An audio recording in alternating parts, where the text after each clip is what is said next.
Bismillahirrahmanirrahim. Assalamualaikum warahmatullahi wabarakatuh. Alhamdulillah hamdan katsiran thayyiban mubarakan fih kama yuhibbu rabbuna wa yarda. Alhamdulillah alladzi bi ni'matihi tatimmus shalihat. Alhamdulillah alladzi arsala rasulahu bil huda wa dinil haqq liyudhhirahu 'ala ad-dini kullihi wa kafa billahi shahida.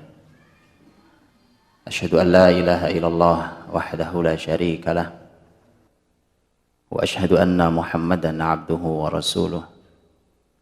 Allahumma salli wa sallim wa barik wa an'im ala sayyidina Muhammadin wa ala alihi wa sahbihi ajma'in. Allahumma ati nufusana taqwaha wa zakkiha anta khairu man zakkaha anta waliyuha wa maulaha. Rabbana hab lana min azwajina wa dhurriyyatina qurrata a'yun waj'alna lil muttaqina imama. Allahumma ja'alna muqimis salah wa min dhurriyyatina Rabbana wa taqabbal du'a. Amma ba'd. Mukminin mukminat keluarga muslim hafizakumullah, bersyukur saya duduk di majelis orang-orang soleh,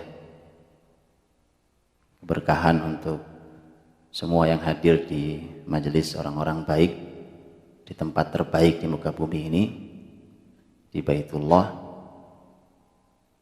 Dan saya diberi kesempatan untuk bersilaturahim tempat ini. Mohon maaf, ini memang bukan jadwal saya, juga bukan saya harus menyampaikan apa-apa di sini. Cuma teman-teman di Al-Ghifari meminta saya membuka sesuatu dan diminta untuk bicara tentang tema pendidikan yang Al-Ghifari ingin membukanya seperti yang sudah kami buka di beberapa kota. Kami kemarin tadi baru datang dari Jombang karena untuk tahun depan beberapa kota di Jawa Timur di antara kota-kota lain juga sudah siap untuk memulai membukanya. Dan yang paling penting adalah sebagaimana yang sudah sering kita belajar, sebagaimana disampaikan oleh Imam Bukhari dalam sahihnya, di mana semua kita tahu al-ilmu qabla al-qawli wal amal. Orang yang penting tahu ilmunya dulu, baru bicara dan berbuat. Itu yang paling penting. Masalah di kita hari ini, kini sudah kita pahami kalimat ini dengan baik. Sudah banyak ustadz bicara tentang al-ilmu qabla al-qawli wal amal. Tetapi dalam prakteknya kita masih suka dengan kalimat learning by doing. Betul? Kalau learning by doing itu saya hanya khawatir, bukan kalimat ini mungkin ada benarnya, mungkin. Namanya kalimat bukan kalimat wahyu, mudah saja kalau salah kita buang. Kan simpel kan? Tapi kalau al-ilmu qabla al-qawli wal amal adalah kalimat Imam Bukhari, Amirul Mukminin fil hadis.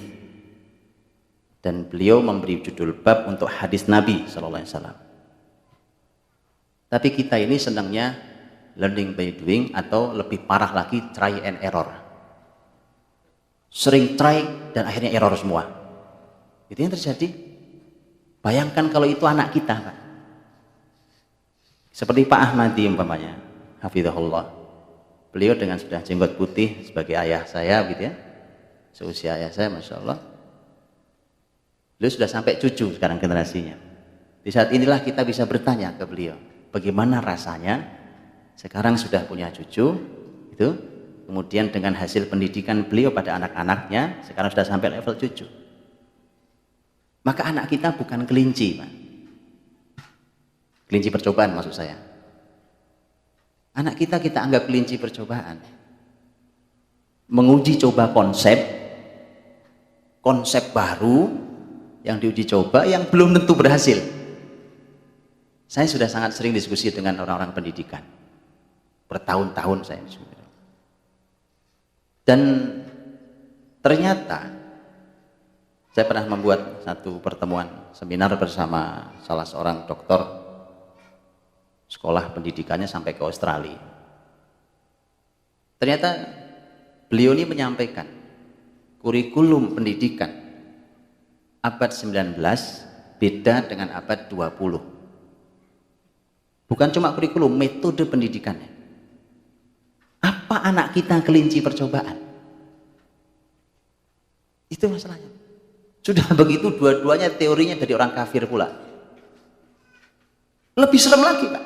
Selama ini kita berteriak-teriak Zionis, Yahudi, anti Nasrani. Tapi cara kita mendidik anak pakai teori Yahudi, pakai teori Nasrani. Betul? Saya kasih contoh supaya saya nggak ngecap. Kalau ngecap bahaya saya, Pak. Bisa tuntut rame-rame saya. Saya kasih contoh. Saya mau tanya, apakah konsep belajar sambil bermain sambil belajar konsep benar? Saya mau tanya. Ini belum tentu salah, saya mau nanya, kan saya nanya, Pak. Jangan takut. Saya cuma bertanya. Kita selama ini bahkan tidak berani sekedar bertanya yang konsep itu disampaikan oleh Yahudi Nasrani yang selama ini kita perangi katanya. Kita perangi apa? Memerangi ekonomi tidak seberapa dibandingkan memerangi konsep pendidikan, karena konsep pendidikan melahirkan generasi, melahirkan unsur terpenting di peradaban, yaitu manusia. Ekonomi menghasilkan uang, itu penting. Tapi mana yang lebih penting? Mana yang lebih penting? Uang atau orang? Sepakat, kita sepakat. Kita perang terhadap ekonomi ribawi, harus. Kita perang secara fisik bahkan. Kita berteriak-teriak takbir Allahu Akbar anti Zionis. Anak kita didik dengan cara Yahudi, dengan cara Nasrani. Kita sering baca ayat walan tarda ankal yahud walan nasara hatta tattabi'a millatahum. Rasul bersabda la tattabi'un sanana man kana qablakum. Banyak kita sudah baca itu. Konsep kita belajar tentang pendidikan, cara kita belajar, masih banyak yang ternyata kita nanya aja gak berani, Pak. Kembali Pak. Belajar sambil bermain sambil belajar. Benarkah konsepnya menurut Islam? Tolong dipelajari, ya kan? Ini banyak sekali yang harus ditanyakan. Orang pendidikan hari ini sekarang udah lumayan mulai banyak belajar, dan alhamdulillah muncul konsep jangan berkata jangan. Didik anak, ada psikolog di sini, Bapak Ibu psikolog, psikologi atau pendidikan, pasti akrab dengan istilah jangan berkata jangan, betul? Benarkah konsep itu? Kita nggak tahu bahkan jawabannya. Bukan nggak tahu, kita nanya pun nggak berani. Kita pikir selalu kita benar, itu bagus, ini konsep sangat bijak, very wise, bahasanya. Nahi, kontrol dengan syariat. Apa kata syariat? Selama ini kita teriak-teriak tentang tegakkan syariat. Bicara tentang pendidikan generasi kita. Kemudian tiba-tiba kita tidak berani sekedar bertanya, betulkah ini konsep syariat? Ya, mari kita berpikir ulang tentang itu. Untuk itu, akhirnya memang kita harus belajar ulang. Ketika diantara kita adalah pendidik generasi itu, bayangkan kalau sumbernya keruh, jadi apa ke bawahnya? Air itu kalau turun dari ketinggian jernih, dia mengalir jernih, bukan? Tapi kalau sudah sampai sekian kilometer mulai keruh, Pak. Karena mulai banyak yang di bawah, betul? Bayangkan sekarang dari atas sudah keruh, apa enggak hitam sampai ujung? Iya. Kepala kita keruh, hati kita keruh, kemudian kita mengajari generasi, jadi apa jadinya? Itu. Untuk itu, mari saatnya kita praktekkan. Kalau selama ini kita berbicara tentang tegakkan syariat, kita sambut peradaban Islam masa depan ini, kita anti dengan Yahudi Nasara. Di mana buktinya di dunia pendidikan? Hadirin dirahmati Allah Subhanahu wa taala. Saya ingin memulai dari sebuah ayat. Karena itu panduan utama kita. Yang Allah sampaikan dalam surat Al-A'raf 157. Alladzina yattabi'una ar-rasula an-nabiyya al-ummiyya alladhi yajidunahu maktuban 'indahum fit-taurati wal-injil. Ya'muruhum bil ma'ruf wa yanhahum 'anil munkar wa yuhillu lahum at-tayyibat wa yuharrimu 'alaihim al-khaba'ith wa yadha'u 'anhum israhum wal aghlal allati kanat 'alaihim falladzina amanu bihi wa'azzaruhu wa nasaruhu wattaba'u an-nura alladhi unzila ma'ah ulaika humul muflihun. Orang-orang yang mengikuti Rasul Nabi yang ummi. Rasulullah Muhammad SAW ummi, tidak bisa baca tulis. Orang-orang yang mengikuti Rasul Nabi yang ummi, Rasulullah Muhammad SAW itu, yang namanya tertulis dalam Taurat dan Injil. Nama Nabi tercatat dalam Taurat dan Injil. Ada 5 tugasnya dalam ayat itu. Ya'muruhum bil ma'ruf,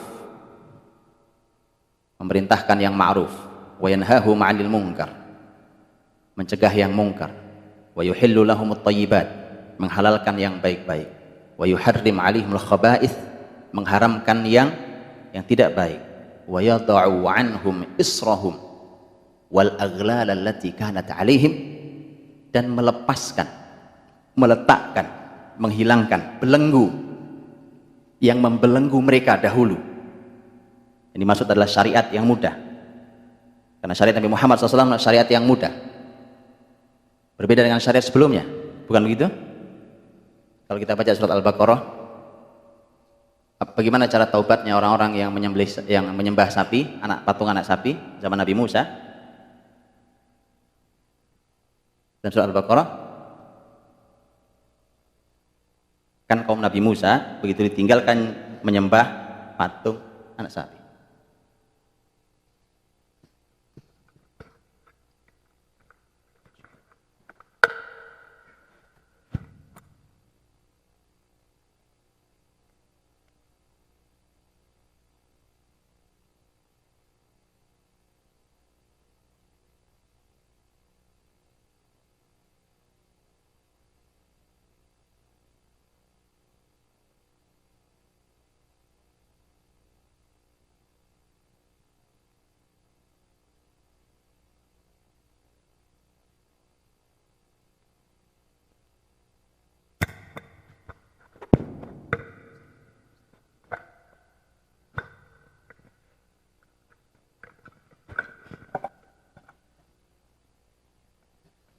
Allah Subhanahu wa taala memberikan atau mau menerima taubatnya orang-orang yang menyembah patung anak sapi kaum Nabi Musa, ya, adalah dengan cara sebagaimana disampaikan dalam surah Al-Baqarah. Dan berat, cara taubatnya berat. Karena kita tahu idz qala Musa liqaumi, ketika Musa berkata pada kaumnya ketika mereka menyembah patung anak sapi, bahwa cara taubat mereka adalah suruh bunuh diri.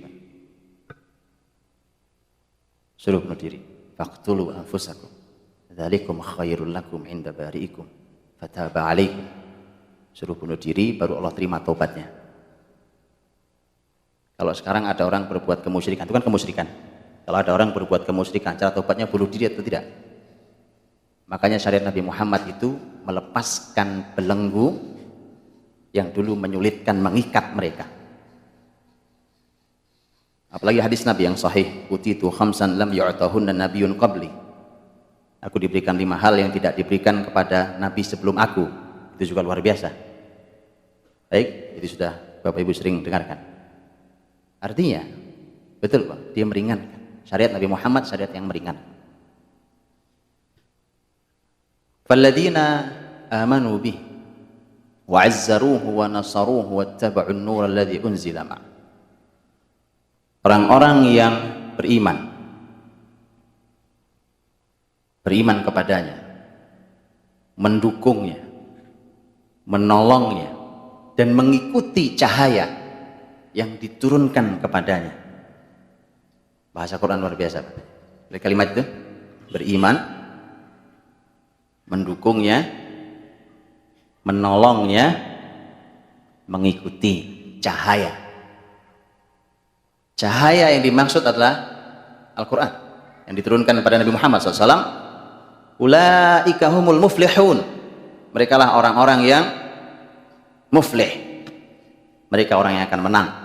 Mereka orang yang akan beruntung. Mereka orang yang akan bahagia. Ayat ini sesungguhnya bicara banyak hal, tapi saya hanya ingin menukil sebagian saja. Bahwa syariat Nabi Muhammad SAW dibandingkan dengan syariat Nabi sebelumnya, sama-sama Nabi, adalah syariat yang diringankan, dimudahkan. Ketika sudah keluar dari syariat Nabi Muhammad SAW, yang terjadi adalah berarti kita kembali mengikat diri kita dalam kesulitan-kesulitan, kerumitan-kerumitan. Kalau itu dibawa ke semua dunia, semua bidang kehidupan hari ini, kita akan menjumpai kebenaran kalimat ini. Silahkan diuji hari ini yang kita hidup tidak dalam sistem Islam, betapa rumitnya sistem yang ada. Betul? Cuma sekedar milih pemimpin, gaduhnya luar biasa satu negeri. Betul? Saya tidak sedang bicara tentang demokrasi, enggak. Saya cuma sekedar bicara milih pemimpin, gaduhnya luar biasa.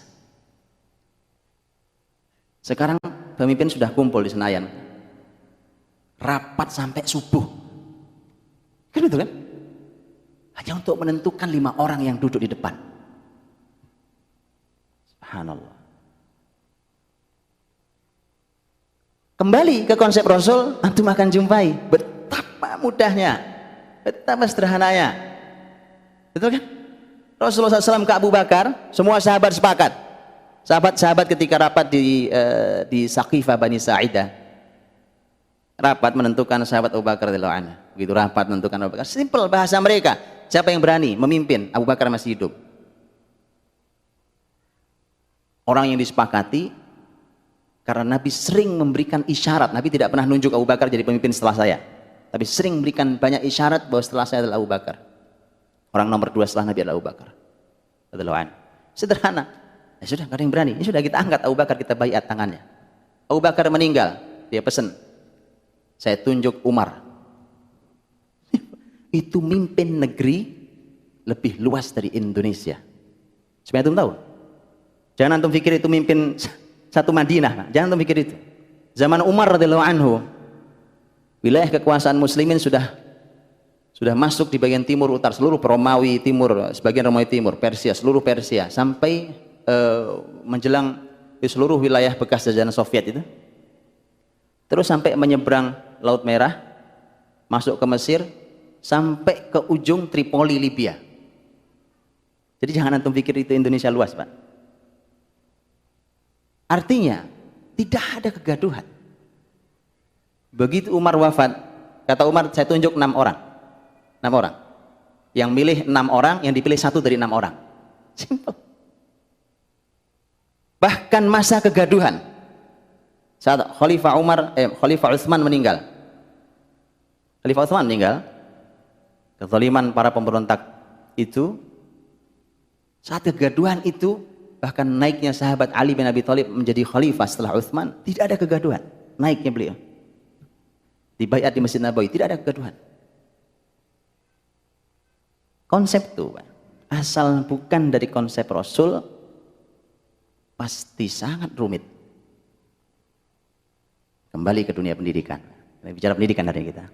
Sama persis. Betapa lelahnya para guru hari ini. Betapa rumitnya sekolah hari ini dengan hasil yang belum jelas. Kalau saya lebih berani katakan hasil yang tidak jelas. Ciri Islam, selalu konsep pendidikan Islam itu salah satu cirinya adalah sejalan dengan konsep Islam. Islam itu konsepnya berkali-kali Allah dan Rasulnya berkata tentang kemudahan konsep Islam, tapi hasilnya sangat dahsyat. Quran mengatakan yuridullahu bikumul yusra wala yuridu bikumul usr. Ayat itu padahal diletakkan di tengah-tengah ayat puasa Ramadan. Puasa Ramadan itu, Pak, jangankan sebulan lamanya, sehari puasa itu yang nggak biasa puasa udah bingung mikirnya, Pak. Betul? Orang yang nggak biasa puasa itu sulit memikirkan gimana saya nggak makan nggak minum seharian. Yang nggak pernah puasa, orang kafir nggak pernah puasa atau orang baru mau masuk Islam itu mikir puasa bingung. Sekarang suruh puasa 1 bulan lamanya Ramadan, tapi Allah sampaikan yuridullahu bikumul yusr wala yuridu bikumul usr. Allah inginkan kemudahan, Allah tidak inginkan kesulitan. Rasul bersabda, inna hadzal din yusr wala yushaddad din ahadun illa ghalaba. Agama ini mudah. Asal kita tidak mengikuti konsep Nabi, rumit luar biasa, hasil tidak ada yang menjamin. Tapi kalau kita ikuti konsep Nabi, pasti mudah, hasilnya dahsyat. Untuk itu, maka seharusnya orang-orang beriman sederhana menerima konsep Rasulullah di dunia pendidikan, dan sesederhana mereka membuang konsep yang tidak sejalan dengan imannya. Kenapa hari ini jadi terbalik?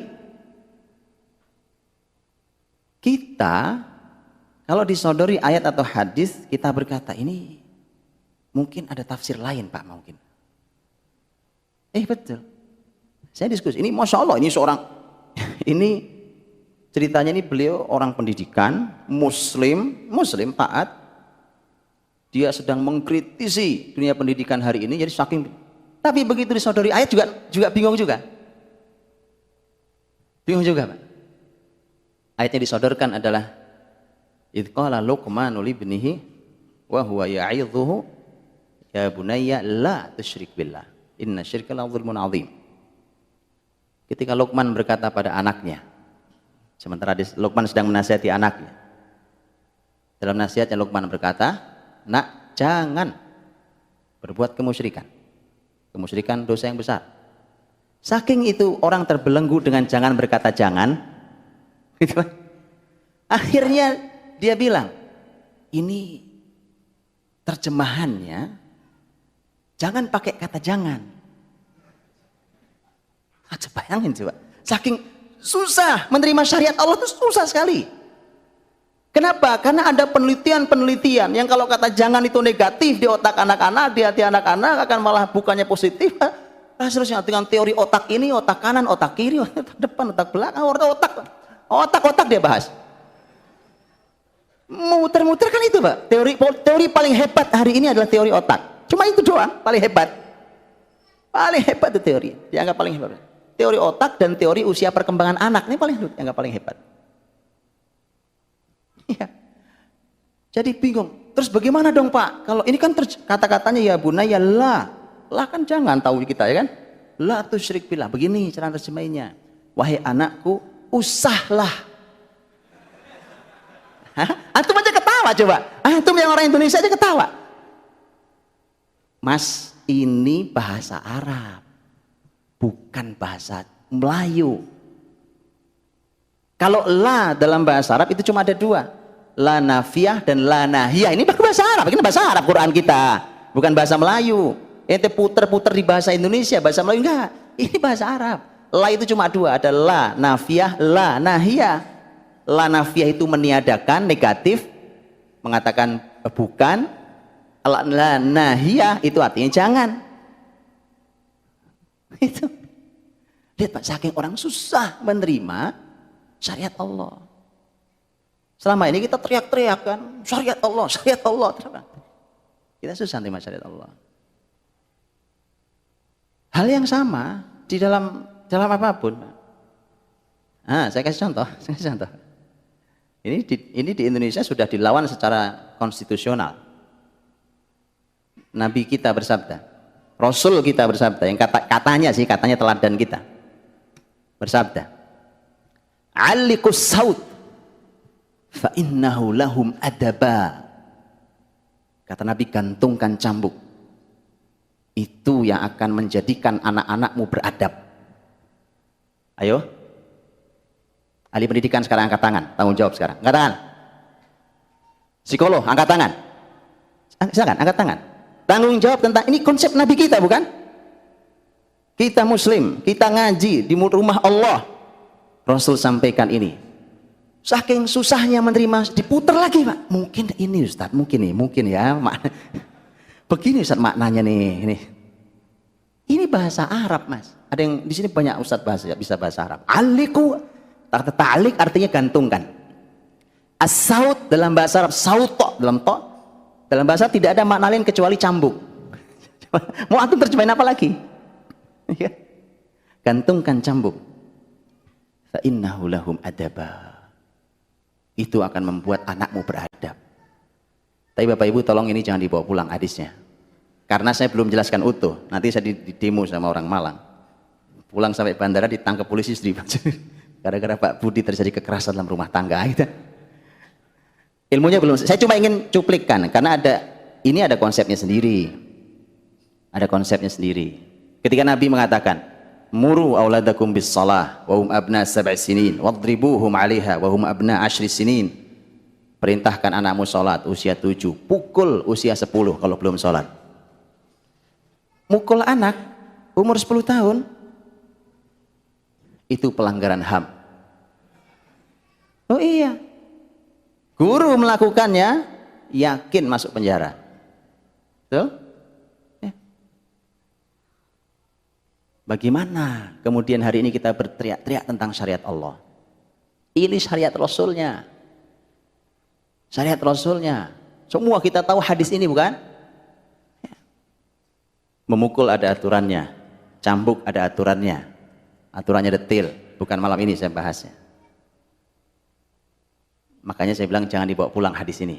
Letakkan aja di masjid ini, kapan-kapan kita ketemu lagi. Insya Allah ya. Jangan dibawa pulang dulu, nanti pulang nyabutin anaknya susah tuh. Baik ya. Bapak Ibu saudariku dirahmati Allah. Saya hanya ingin menyampaikan bahwa bisa nggak ya kita ini begitu mendengar ayat dan hadis belajar. Yuk kita belajar. Namanya Islam sudah jatuh 200-an tahun ini. Yuk kita, bisa nggak kita gitu mencoba untuk belajar seperti Umar radhiyallahu anhu.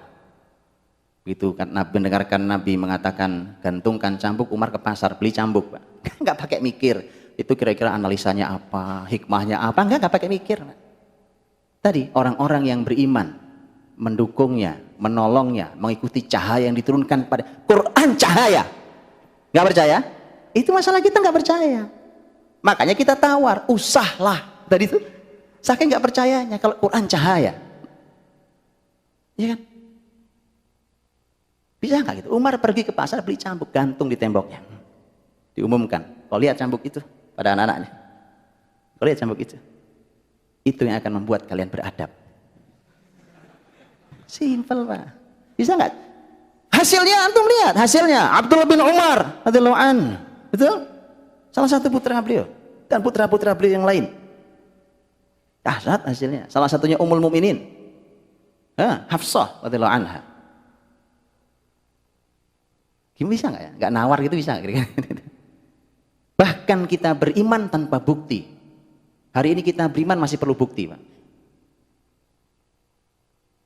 Kalau mau dibuktikan silakan. Mukmin ini diajari untuk melek. Mukmin ini kita diajari afala tatafakkarun, tadabbarun. Betul? Suruh kita berpikir, tadabbur, mengkaji, menganalisa. Silahkan diteliti. Masukkan lab, silahkan diteliti sana. Para ahli berbagai bidang ilmu, silahkan. Tapi orang untuk beriman tidak perlu bukti lab. Hari ini kita beriman perlu bukti lab. Rasul bersabda, la yashraban ahadukum qa'imah. Seseorang di antara kalian jangan minum sambil berdiri. Contoh. Tentu saya tidak bahas hukumnya karena hukumnya ada pembahasan sendiri. Karena Rasul juga pernah minum sambil berdiri. Pembahasan fikihnya ada, bagaimana menyikapi dua hal itu. Di hadis ini, hadis yang disampaikan para ulama, bahwa ini Nabi menyampaikan jangan minum sambil berdiri. Kita jangan minum sambil berdiri, susah kan kita menerapkan ya? Susah Pak. Suatu hari kita dapat SMS dari teman kita, menurut penelitian, ternyata ginjal kita ini ada katupnya. Begitu kita duduk, otomatis tertutup katup itu. Sehingga air yang mulai tercemar hari ini, yang kita minum, dia akan otomatis tidak merusak ginjal kita. Sehatlah ginjal kita. Besok kita bilang, mulai besok Pak, saya minum sambil duduk.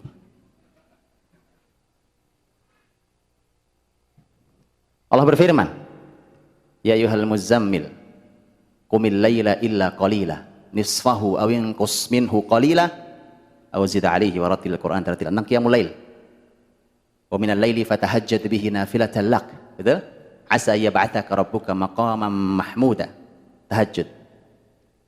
Susah kita tahajud. Tapi begitu besok baca buku penelitian, ada disertasi S3. Betapa dahsyatnya tahajud untuk kesehatan kita. Mulai besok saya tahajud. Pertanyaan saya, ini Anda melaksanakan syariat karena perintah Allah dan Rasulnya atau karena ya? Yuk kita teliti ulang. Betul, kita teliti ulang hidup. Ini konkret Pak, saya bersama-sama dengan Bapak Ibu. Yuk konkret hidup kita semua hari ini. Kita beriman masih perlu bukti. Saya ceritakan sahabat Nabi SAW. Suatu hari Rasulullah SAW sholat bersama sahabat. Antum pernah dengar kisah ini? Begitu sholat Nabi SAW, datang Jibril memberitahu salah satu sendalnya ada najisnya, betul? Nah, Nabi buang sendalnya. Sambil sholat Nabi lepas sendalnya. Lepas sendalnya, begitu salam, Nabi heran, kenapa sendal sahabat numpuk di sana? Nabi bertanya, ada apa dengan sendal kalian? Lihat sahabat Rasul radhiyallahu anhum ajma'in, para pemimpin bumi yang menutup Persia Romawi, lihat mereka. Apa mereka orang bodoh? La haula wala quwwata illa billah. Mereka pemimpin peradaban dunia, mereka pemimpin yang menutup Persia Romawi, peradaban terbesar zaman itu. Apa mereka orang bodoh yang, kenapa mereka nggak bertanya, kenapa tidak kritis? Karena Anda kritis maka tidak pernah menang negeri ini. Untuk syariat. Saya tidak mengajari antum tidak jadi orang pintar. Jadilah seperti sahabat Nabi SAW. Sahabat menjawab, ya Rasulullah, kau sholat, kau lepas sebelah sendalmu. Maka kami pun sholat, kami lepas sebelah sendal kami. Sederhana buat kami. Betul kan? Itu. Subhanallah. Terus gimana? Kita lanjutkan apa enggak ini? Baru mukotimah masalahnya nih. Saya juga bingung, dari tadi masih mukotimah nih Pak. Belum masuk tentang pendidikannya. Jadi Bapak Ibu dirahmati Allah SWT, saya sering berbahagia. Saya mengoreksi diri saya sendiri dan mari kita koreksi semua diri kita masing-masing. Saya tidak mengoreksi Bapak Ibu, saya sebenarnya kalimat untuk saya diri sendiri. Pak inilah, yuk mari kita koreksi. Ternyata benar sabda Rasul kita. Innama ahlaka man kana qablakum kathratu masailihim wa ikhtilafuhum ala anbiyaihim. Ini hadis tiba-tiba menjadi fresh buat kita begitu kita sudah saya paparkan dari jam 6 tadi itu. Sesungguhnya yang pernah menghancurkan umat sebelum kalian, kata Rasul, adalah kalian banyak bertanya. La haula wala quwwata illa billah. Kalian banyak bertanya. Memang nggak boleh Pak nanya. Sabar dulu. Tenang dikit ya kan. Kita nih ngeyelnya itu Pak yang masalah ya kan. Iya. Nabi bersabda, yang pernah menghancurkan umat sebelum kalian banyak bertanya dan terlalu sering berbeda dengan nabinya. Kathratu masailihim wa ikhtilafuhum ala anbiyaihim. Waktu saya 10 menit lagi. Saya mau cerita tentang pendidikan sekarang. Ini mukotimah panjang lebar tadi itu. 10 menit saja saya ngasih. Nanti ada pertanyaan 15 menit insya Allah kata Ustaz Ahmadi. Gitu Ustaz ya. Sebelum saya sampaikan tentang sejarah pendidikan dalam Islam, tentu dengan mukotimah tadi. Mukotimahnya tadi Pak, mukotimahnya. Kenapa saya mukotimah sekuat itu? Karena tanpa mukotimah itu kita pasti akan ngelawan. Kita pasti akan ngeyel, susah terimanya. Susah menerimanya. Nanti kalau bertanya silahkan, itu diperintahkan oleh ayat. Fas'alu ahla dzikri in kuntum la ta'lamun. Itu nanya kepada ahlinya memang ingin tahu kebenaran. Beda dengan Bani Israel, banyak nanya gara-gara ingin menghindari kewajiban. Yang motong sapi itu, bedakan itu cara nanyanya. Ya, bedakan itu. Nah, saya kasih contoh, ini di dunia pendidikan hari ini. Yuk saya bacakan hadis dinyatakan sahih oleh sebagian ulama, dinyatakan hasan oleh sebagian yang lain. Hadis riwayat Abu Dawud dalam sunannya Rasul bersabda. Mari kita renungi hadis ini. Kalau temanya sering kita dengar, cuma di aplikasi kita tiba-tiba jadi lupa hadis ini. Adhan, San?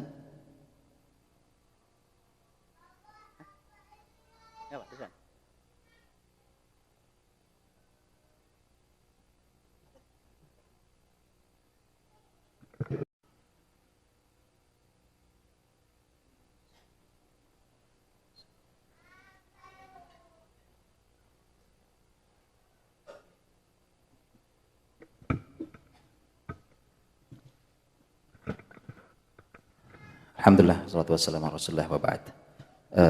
Kita lanjutkan, saya tadi janji membacakan sebuah hadis Nabi SAW diriwayatkan oleh Imam Abu Dawud dalam sunannya, bahwa Rasulullah SAW pernah bersabda, man ta'allama ilman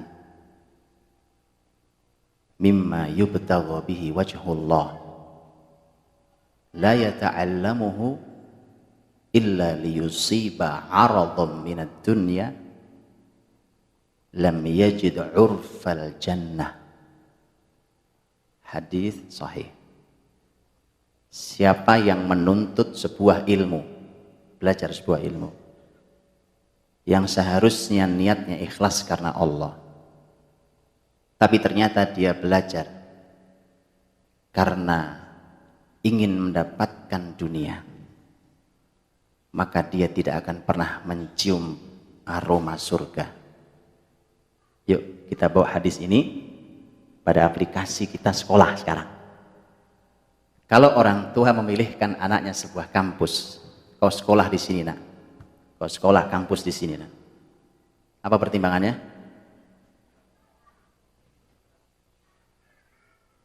Satu, ijazah. Dua, nama tenarnya sekolah itu. Tiga, pekerjaan yang menjanjikan. Yang mana yang bukan dunia? Yang mana yang bukan dunia?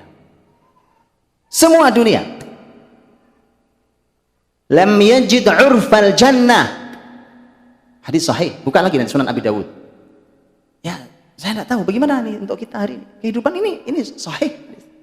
Para ulama membahas ini panjang lebar bab ini.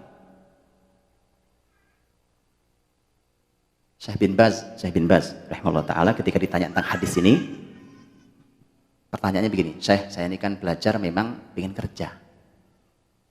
Kata beliau, Anda harus segera taubatan nasuha. Wallahul azim, itu jawaban beliau. Taubatan nasuha, dan lanjutkan pekerjaanmu, itu halal buatmu. Tapi niatmu yang pernah salah, niat yang an-niyah al-fasidah, kata beliau. Niat yang rusak itu harus ditobati. Terus gimana sekarang hari ini kita? Orang tua setiap nyekolahkan anaknya nggak jauh dari pekerjaan. Betul? Kalau tema ikhlas sudah sering kita ngajinya, Pak. Oh, ikhlas sering, wah ria apalagi kembali sudah sering. Tiba-tiba kita lupa di aplikasinya. Akhirnya setiap sekolah nanya, Pak di sini ijazahnya gimana, Pak? Betul kan? Ayo Pak, kita koreksi mas. Saya koreksi diri saya. Saya koreksi diri saya punya anak juga Pak, anak saya baru 4. Koreksi diri saya. Bapak Ibu silakan koreksi keluarga masing-masing. Kita masih bertanya, di sini aja ada ijazah. Terus nanti ada yang nanya, masih ngeyel lagi. Kan penting Pak ijazah pahala. Kita ini susah banget ya. Subhanallahal-azim. Dan inilah akhirnya membuat kita compang-camping muslimin hari ini. Akhirnya hilanglah amanah bumi ini dari tangan muslimin. Kita jadi bangsa kalah bahkan di negeri sendiri. Baik.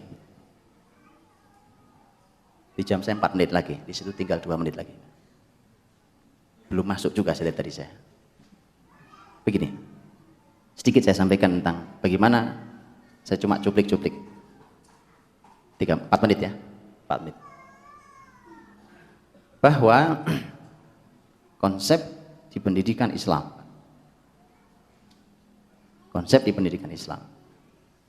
dahulu adalah sebuah konsep yang mudah, baik kurikulumnya, cara belajarnya, metode pengajarannya, sistemnya, mudah semua. Bahkan masyarakat menjangkau pendidikan itu juga dengan sangat mudah. Hari ini asal pendidikan baik, kualitas tinggi, selalu identik dengan harga mahal. Akhirnya yang ngajar di sekolah itu pun anaknya nggak bisa sekolah di situ. Ya, fenomena di mana-mana. Apa enggak sedih, Pak? Dia ngajar anak orang lain, anak sendiri tidak bisa diajar karena nggak bisa bayar. Enggak, saya mau nanya, yang punya sekolah, manusiawi nggak Anda? Manusiawi nggak Anda? Dia suruh ngajar anak orang lain, anak sendiri tak bisa diajar. Gara-gara nggak bisa bayar. Sedih, Pak? Mas sedih, Pak? Nah, di dalam Islam, konsep yang mudah menghasilkan generasi dahsyat. Generasi dahsyat ini, Bapak Ibu dirahmati Allah, saya sebut dengan beberapa kata saja. Satu, kalimat qurrata a'yun, menyejukkan pandangan mata. Yang kedua, waja'alna lil muttaqina imama, mereka jadi pemimpin bagi masyarakat bertakwa, betul? Mereka menutup peradaban bumi yang kafir, yang zalim. Kemudian yang ketiga, mereka mencapai 2 hal ini di usia yang masih sangat muda. Saya sampaikan sedikit data tentang usia. Di zaman kebesaran Islam, saya kasih rata-rata. Mereka rata-rata menjadi orang besar di bidangnya masing-masing di usia 20 tahun. Mau datanya? Kisaran 20 tahun kurang atau lebih sedikit. Saya sebut cepat. 15 tahun Abdullah bin Abbas radhiyallahu anhu jadi staf ahli di kekhilafan Umar bin Khattab radhiyallahu anhu yang wilayahnya seluas itu. 17 tahun atau 18 tahun Usamah bin Zaid jadi panglima yang perang melawan tentara Romawi, pulang dan menang. Ibnu Khaldun tahu? Pernah dengar Ibnu Khaldun? Ibnu Khaldun seorang ilmuwan besar, belajar hanya perlu 18 tahun untuk menjadi seorang sosiolog, ekonom, macam-macam pakar. Hanya perlu sampai umur 18 dia belajar. Ibnu Sina dengan masalah di akidahnya, menurut sebagian ulama. Ibnu Sina menjadi seorang dokter paling ternama di negerinya di umur 17 tahun. Abdul Malik, putranya Umar bin Abdul Aziz, jadi menteri di umur 17 tahun. Bapaknya Umar bin Abdul Aziz jadi gubernur Madinah umur 23 tahun. Muhammad Al-Fatih jadi sultan umur 22 tahun. Harun Ar-Rasyid jadi khalifah yang luar biasa, kemakmuran, keadilan, kesejahteraan. Saat dibayat jadi khalifah saat itu umurnya baru 20 tahun. Kurang datanya? Cukup. Kemana pendidikan hari ini? 20 tahun baru sibuk nyari judul skripsi. Oh iya kan? Memang itu faktanya. Kenapa itu kita tidak koreksi, Pak? Yuk kita koreksi. Kalau ini betul panduan Islam, pasti panduan itu bisa diulangi. Kalau bukan panduan Islam, nggak bisa diulangi. Kalau dia tidak bisa diulangi, bukan panduan namanya. Kalau panduan Islam pasti bisa diulangi. Karena kita pun tidak berani, kita mengatakan zamannya beda Pak. Selamat ya. Selamat, Anda bilang zaman beda. Apa yang beda? Matahari masih sama. Itu bukan kalimat saya Pak, itu kalimat para pakar sejarah Islam. Mereka selalu mengatakan tak ada yang baru yang ada di bawah terik matahari. La haula wala quwwata. Kalimat ini lihat, tak ada yang baru yang ada di bawah terik matahari. Matahari satu, bumi satu, dari dulu zaman Nabi belum ganti sampai sekarang. Bahwa ada modifikasi sesuai dengan zamannya. Tapi konsep utuhnya selalu sudah ada. Nah, disitulah itu bicara tentang hasil. Kok bisa secepat itu? Ya, karena sekolahnya nggak rumit. Dalam Islam, jenjang pendidikan itu cuma 2. 1 namanya kutab, 2 namanya madrasah. Ya. Kutab adalah nama pendidikan untuk usia 5 sampai 12 tahun, dulu pakai usia. Madrasah adalah pendidikan setelah kutab. Dari mulai sistemnya, manajemennya, konsepnya, kurikulumnya, gurunya, semua masih utuh tercatat di dalam sejarah Islam sampai detik sekarang ini. Hanya karena kita tidak minat menjadikannya sebagai rujukan. Kita selalu bangga dengan Howard Gardner, ya, dengan Gigi Rosso. Itu yang kita banggakan pada mereka. Montessori. Kalau perlu dikasih Islamic Montessori. Apanya yang Islam? Montessori. Mohon maaf. Betul gitu kan? Memaksakan kita. Allah. Sesuatu yang nggak mungkin dicampur aduk antara hak dan batil. Kayak itu ayat itu sering kita dengar nih ayat. Tapi di aplikasi masih kita campur aduk, kita paksain. Mungkin bisa kali Pak, mungkin Pak cobain deh. Maksain. Hari ini coba lihat, jenjang cuma 2 dalam Islam. Pendidikan. Hari ini berapa jenjangnya? Kita hitung dari bawah. Paling bawah apa itu sekolah itu Pak? Nah, di bawah PAUD masih ada Ustaz. PAUD, di bawah PAUD masih ada sekolah. Bahkan saya punya teman, pernah ketemu diskusi sama saya, yang sekolah di tempat dia sejak anak bayi berumur 3 bulan. Saya nggak tahu di Malang ada atau enggak. Jangan ditiru, ntar ditiru.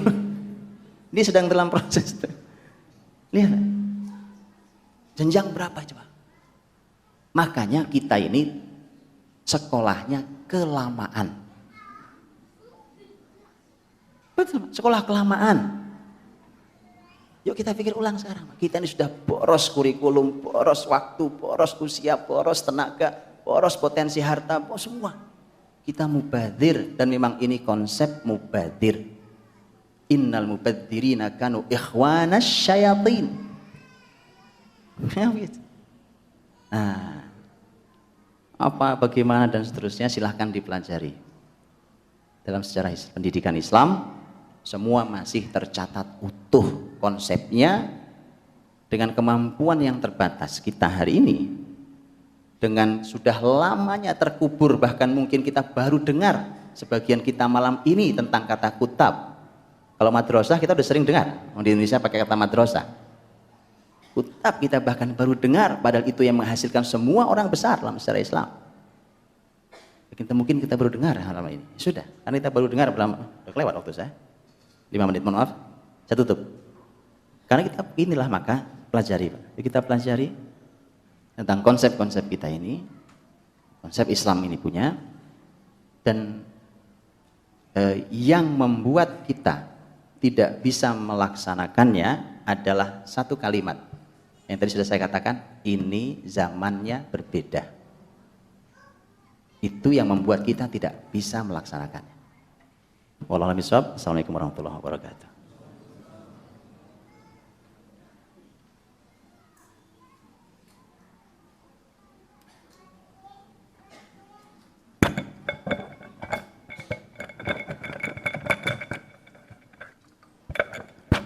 Silakan para jamaah, mungkin ada yang bertanya tentang konsep Kutab Al-Fatih.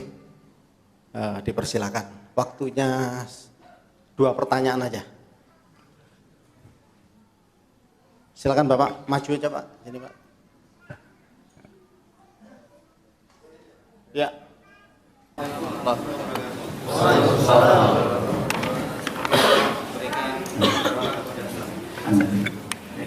pertama, tadi kan Ustaz menyampaikan tentang referensi sejarah.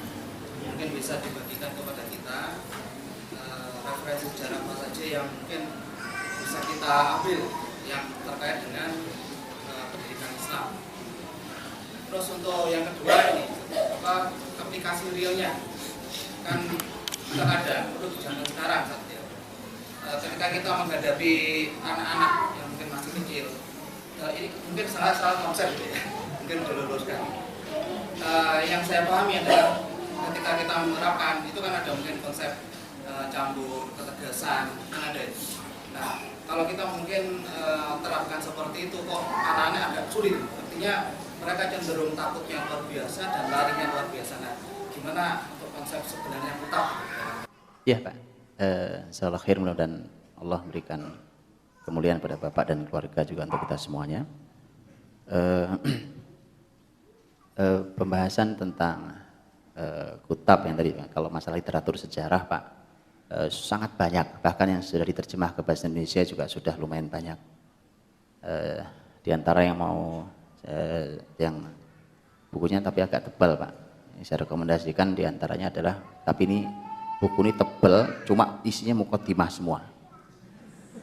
Tebal banget segini. Bukunya Profesor Dr. Roghib Asirjani. Judul Arabnya Madza Qaddamal Muslimun lil Alam. Judul Indonesianya Sumbangsih Islam untuk Peradaban, kalau nggak salah gitulah kira-kira lebih. Saya nggak tahu terbitan mana, tapi kurang lebih judulnya itu. Bukunya tebal, tapi itu buku kalau antum baca semua isinya cuma muqaddimah. Di situ nanti silakan buka bab tentang apa sumbangsih Islam terhadap peradaban di dunia pendidikan. Akan dibahas semua Pak, kutab, madrasah, semua dibahas. Di situ dibahas. Tapi itu hanya muqaddimah. Kalau mau detail ada buku-buku, tapi belum ada yang nerjemah. Itu banyak bukunya tentang sejarah kutab-kutab. Banyak Al-Katatib fil Haramain, Al-Katatib fil Kuwait, dan seterusnya banyak buku-buku tentang kutab. Khusus tentang kutab. Tentang madrasah juga sudah banyak buku-buku, tapi belum ada yang nerjemah. Ya teman-teman ya, suruh terjemah. Ya. Atau langsung aja baca Arabnya. Jadi sangat banyak Pak. Bahkan Bapak Ibu dirahmati Allah, salah satu yang tercatat, orang Indonesia yang tercatat punya kutab di sejarah kutab, waktu di Haramain, Mekah Madinah masih ada kutab, adalah pendiri Al-Irsyad, Syekh Ahmad Surkati. Syekh Ahmad Surkati tertulis di buku Al-Katatib fil Haramain, kutab-kutab di Haramain, tertulis di situ, kutab Syekh Ahmad Surkati. Beliaulah pendiri Al-Irsyad di Indonesia. Tertulis di buku itu. Artinya, tapi setelah itu sudah hilang juga semuanya. Sampai di sana juga ada hilang namanya, nggak ada ya. Sudah nggak ada namanya. Saudi sudah tidak ada kutab. Tutup semua. Kekalahan ini bukan cuma di Indonesia, Bapak. Kekalahan ini kan seluruh bumi muslimin kalah. Bukan cuma di Indonesia. Walaupun Allah selalu masih menyisakan potret yang masih bisa kita lihat. Masih ada. Nah, kalau literatur sangat banyak ya, silakan dibaca. Tadi saya berikan contoh beberapa buku, silakan dicari. Kemudian kalau aplikasi Pak, aplikasi seperti apa? Kita ini belajar, bahkan sampai cara senyum ke anak itu belajarnya dari hadis Nabi SAW.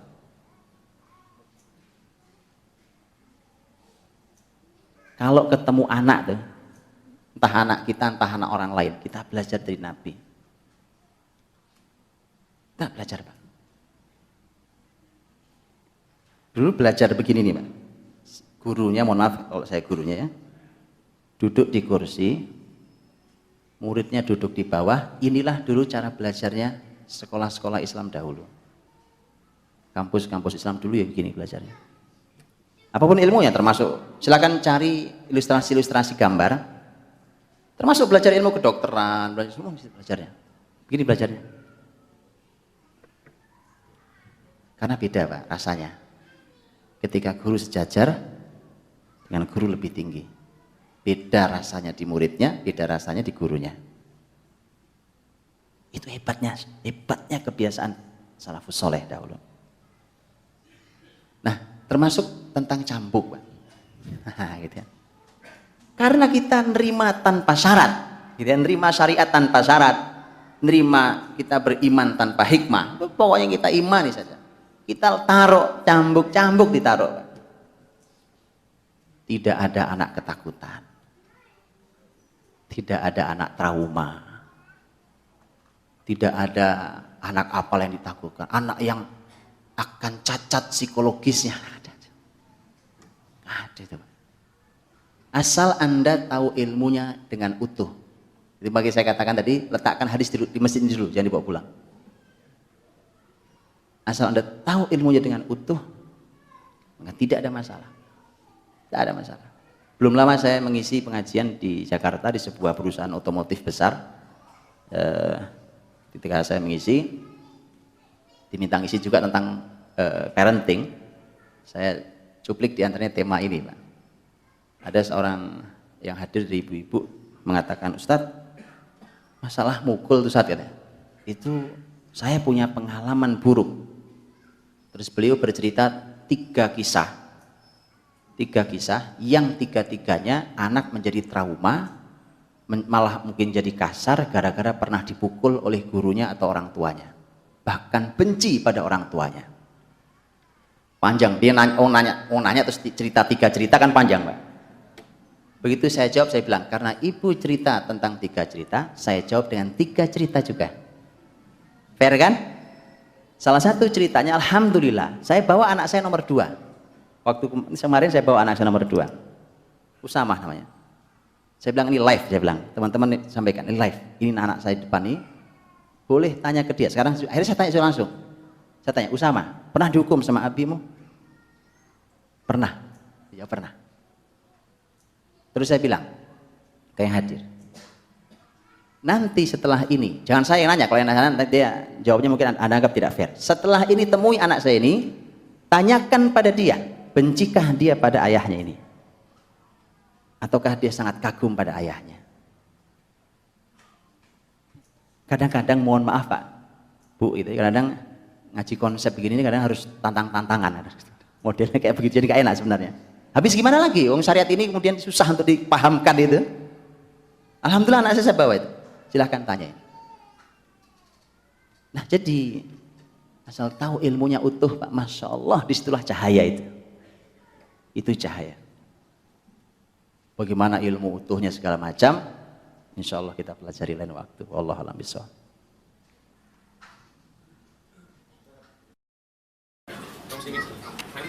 Ada yang minoritas. Jadi anak itu sudah dibentuk di sekolah, akidahnya dan seterusnya. Nanti pulang kena pengaruh TV, internet dan seterusnya. Bahkan ini yang menjadi sedih juga. Tayangan TV sekarang kan tidak ada yang pernah mendidik. Bahkan beritanya pun sudah seperti itu. Ini yang pertama, Ustaz. Nah ini bagaimana kita semua solusi. Karena terkadang kita sebagai adik, sebagai anak, itu menasihati orang tua itu levelnya mungkin seperti itu, atau menasihati teman dan seterusnya. Ini mohon tipsnya. Yang kedua, karena kami bergerak di dunia kampus, ini masalah arus filsafat, sekularisme, pluralisme, sosialisme, feminisme, itu bergerak begitu cepat. Jadi hampir semua yang saya temuin itu, mereka menganggap semua agama itu sama. Ini maba, mahasiswa baru. Pemikiran tentang filsafat, ateis itu sangat kental. Bukan sangat kental lagi sampai mengaruh ke sumsum tulang yang paling dalam. Jadi membenahkan itu seperti benang kusut yang harus kita urai satu persatu. Ini yang kedua, bagaimana Kutab bisa menjawab ini semua dengan sudah mendarah dagingnya pengaruh seperti ini. Yang terakhir, saya pernah dengar sebuah hadis dan ini mungkin bisa kita diskusikan masalahnya. Pada saat itu Rasulullah menyuruh Anas bin Malik memberi sesuatu. Pembantunya Rasulullah Anas bin Malik Terus beliau nggak beli malah bermain. Mungkin Ustaz pernah dengar riwayat itu dan juga pernah. Terus Rasulullah tidak marah, malah senyum dengan melihat sikap Anas yang seperti itu. Secara psikologi saya bisa membaca posisi beliau ini seorang amir, seorang kepala, seorang Rasul yang bisa saja memarahi Anas, tapi kenapa beliau tidak memarahi itu? Sampai sekarang saya belum pernah menemukan, dan ini saya melihat ini teori pendidikan. Nah, tadi kan Ustaz mengatakan ada cambuk, tapi ini juga menurut saya ini perlu pendidikan yang saya belum sampai saat ini belum bisa mendapatkan apa, kenapa Rasulullah senyum gitu. Terima kasih. Baik, menarik sekali. Kalau pertanyaan orang pintar begini, Pak. Pertanyaannya luar biasa. Saya ingin jawab dari pertanyaan terakhir. Karena pertanyaan 1-2 saya akan jawab sebagai penutup. Karena 2 pertanyaan, Pak Ahmad cuma ya. Pertanyaan 1-2 akan saya jawab hanya dengan kisah. Bayangkan dahsyatnya kisah. Dan begitulah cara kita belajar mengambil konsep. Saya mulai dari yang ketiga, Pak. Saya cuma ingin sarankan ke Ustadz, tolong baca ulang kisah ini. Ini sudah lama kita kaji, sudah kita uplek-uplek sampai kulit, sampai ke dalam tulang. Tolong baca ulang kisahnya, ada yang kelewat. Saya tidak mau sampaikan hari ini. Saya justru mau menyampaikan kisah lain. Ini pun sudah lama kita, bahkan saya sudah punya tulisan itu, sudah lama. Itu. Rasulullah SAW ini terjadi pada 2 sahabat. Di antaranya adalah Abdullah bin Busr radhiyallahu anhu. Abdullah bin Busr radhiyallahu anhu. Ketika itu kasus masalahnya adalah ada 2 sahabat ini, beda. Kasusnya sama-sama kasus anggur, buah anggur, tetapi beda. Yang satu dari Rasul nitip tolong kasih anggur ini ke ibumu. Yang satu dari ibunya nitip ke anak ini untuk dikasih ke Rasul. Paham ya? Ada 2 riwayat. Ternyata 2 kisah ini dua-duanya tidak sampai. Tidak sampai. Begitu tidak sampai apa yang dilakukan Rasul. Kesalahan bukan? Dan itu anak orang lain, bukan anak Rasul. Dua-duanya bukan anak. Ketika tidak sampai, Rasulullah SAW syadda udhunah dijewer kupingnya. Setelah itu Nabi berkata, ya Gudar, anak yang gak amanah. Itu kalau secara ilmu psikologis, wah diperangi siang malam itu, Pak. Itu secara psikologis bahaya, Ustaz. Secara ilmu otak tadi itu, itu bahaya. Bagaimana anak masih kecil, belum balik, dibilang hai anak yang tidak amanah. Tapi hasilnya semua kita tahu, sahabat-sahabat Rasulullah SAW. Nah, kisah Anas, saya minta dibaca ulang, Ustaz, karena ada yang kelewat tadi yang saya sampaikan, dan itu di situ jawabannya. Ya, kalau saya nggak kasih PR, saya nggak kembali ke Malang, Pak. Nanti kalau ada PR kan saya kembali ke Malang, jadi saya mau nanya hasilnya kajian beliau, insya Allah kita dengarkan bareng-bareng. Nah, pertanyaan 1-2 terjawab hanya dengan kisah berikut ini, Pak. Lihat, ini indahnya kita belajar sirah nabawiyah. Semua konsep kita dapat di sana. Karena sirah nabawiyah adalah aplikasi Quran dan sunnah Nabi SAW. Iya bukan? Iya.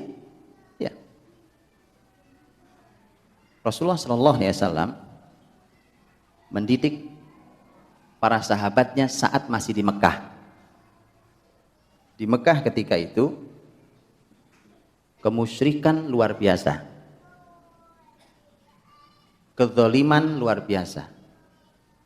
Yang namanya porno, sampai porno aksi, itu terjadi. Bayangkan, wanita tawaf dalam keadaan telanjang bulat. Ya, terjadi. Sekarang nggak ada kan orang telanjang bulat keliling Malang kan, ya orang gila aja. Ini orang normal tawaf di samping Ka'bah telanjang bulat. Bukan kehendak wanita itu memang, tapi itu aturan Quraisy. Pelacuran, mohon maaf, pelacuran itu, rumah-rumah pelacur itu dikasih tanda. Imam Ibnu Jarir At-Tabari menyampaikan kisah ini dalam tafsirnya, dikasih tanda-tanda. Jadi asal laki-laki masuk ke rumah itu pasti ingin berzina.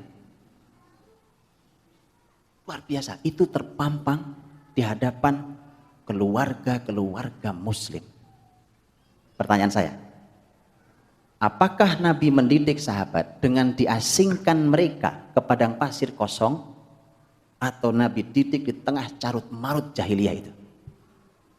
Mana jawabannya? Satu atau dua? Yang kedua.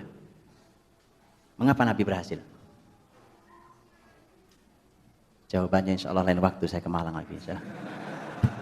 Panjang Ustaz. Termasuk TV apa? Sederhana Ustaz.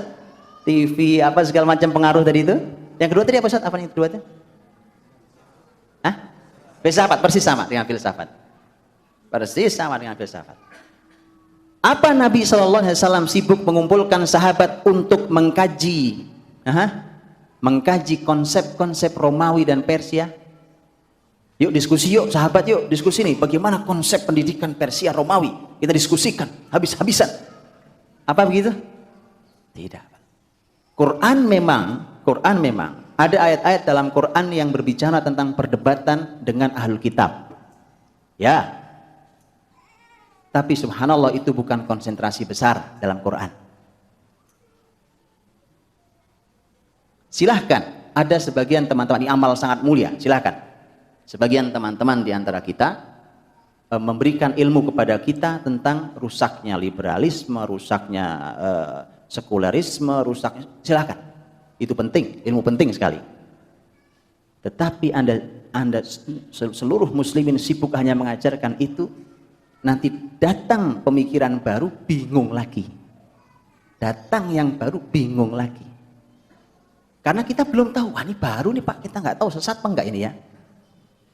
Ya, ada cara kurikulum yang salah yang kita ajarkan di generasi kita dan di kita. Kita belajar Islam reaktif. Begitu ada masalah baru belajar. Padahal sesungguhnya kalau kita pelajari ilmu Islam yang utuh, otomatis apapun mau berganti baju berapa kali pemikiran sesat itu tak ada masalah. Kita tahu sesat nih. Dari mana tahu ya? Begini. Itu karena kokoh pondasinya. Masalah di kita tidak ada yang pernah kokoh pondasi kita. Belajar Islam tidak pernah selesai. Belajar tafsir nggak pernah selesai. Belajar fikih cuma bab. Ya. Nggak pernah selesai kan kita belajar fikih. Kita belajar hadis tidak pernah selesai. Itu masalah. Apakah itu akan kita ulangi di anak-anak kita? Jadi lihat kalimat luar biasa. Ini subhanallah, catatan sejarah Islam itu dahsyat. Orang sangat amat besar dalam sejarah Islam di negeri Andalus yang baru mendengar namanya tidak tahu kebesarannya. Abul Walid Al-Baji rahimallahu taala. Nah, silahkan di browsing. Ilmu kita kan ilmu browsing hari ini. Silahkan di browsing tentang nama ini. Mohon maaf kalimat saya agak menghina sedikit karena saya sengaja. Mohon maaf. Kalau nggak sengaja saya nggak perlu mohon maaf. Namanya nggak sengaja kan? Kalau sengaja saya mohon maaf. Bukan menghina ini, tapi saya ingin menyetrum, mendorong yuk belajar. Gak begini cara kita belajar, bukan browsing ilmu itu. Abul Walid Al-Baji rahimahullah ta'ala, orang besar di sejarah negeri Andalus. Beliau punya, sampai sekarang masih diabadikan, karena dia adalah seorang ulama, ilmuwan segala macam besar. Beliau masih punya, diabadikan nasihat beliau pada dua putranya, pada dua orang putranya. Putranya bukan cuma dua, tapi waktu beliau nulis itu baru dua putranya. Beliau menulis surat untuk dua orang putranya. Yang dua orang putra yang beliau nasihat itu jadi orang besar di kemudian hari. Lihat salah satu nasihatnya, Pak. Lihat salah satu nasihat. Nasihatnya beliau mengatakan, jangan, ini nasihatnya disampaikan sebelum anaknya besar, sebelum balik. Salah satu nasihatnya, jangan kau pelajari ilmu filsafat. Karena kau masih kecil dan imanmu masih lemah. Nanti. Ketika kau sudah besar dan imanmu sudah kokoh, pelajarilah filsafat itu karena dia otomatis akan runtuh di hadapanmu. Paham? Itu konsep pendidikan Islam. Salah satu itu. Saya kira itu. Mudah-mudahan ada yang bisa kita miliki. Terima kasih atas silaturahimnya. Mohon maaf kalau ada kata-kata kasar dari saya, karena saya memang makhluk kasar ya, bukan makhluk halus. Jadi mohon maaf. Mohon maaf sebesar-besarnya. Saya saudara antum karena Allah, saya cintai antum karena Allah. Uhibbukum fillah, dan insyaallah lain waktu kita bertemu kembali. Mohon didoakan semua usaha baik seluruh muslimin. Dan saya akhiri subhanakallahumma bihamdik Asyhadu an la ilaha illa anta astaghfiruka wa atubu ilaik. Assalamualaikum warahmatullahi wabarakatuh.